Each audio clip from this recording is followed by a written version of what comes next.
could instantly recognize the fact that we have lobules out here in the fatty area. We also have some lobules out here in a more fibrous area. Perhaps the only comment at this point is that the lobules may appear to be a little bit bigger and bluer than normal.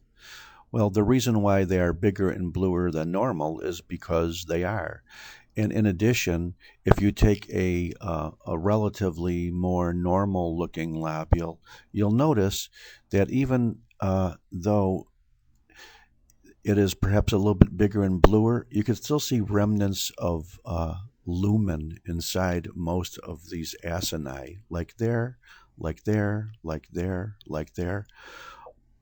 Whenever these acini within the lobules fill up completely, like here and here and here, with little uniform cells into which they're packed and you can't see the lumen anymore, this is lobular carcinoma in situ. Notice the lobule maintains its overall configuration, but the acini are just packed with uniform cells. And if you look at the cells, even though they're uniform, they are probably a little bit bigger, a little bit darker, and a little bit more irregular than normal lobule cells. And I'm going to click onto a relatively normal lobule right away so you could see that.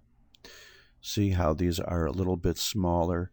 They're less uniform. They'll also, if you look at some of these smaller, spindlier cells at the periphery of the acini, you could probably imagine these are myoepithelial cells, whereas the vast majority of these cells, or at least 70%, are probably epithelial cells.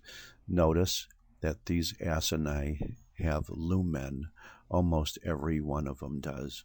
Notice that in the acini of lobular carcinoma in situ, there is virtually no lumen, and they're just packed with these cells. Another lobular carcinoma in situ.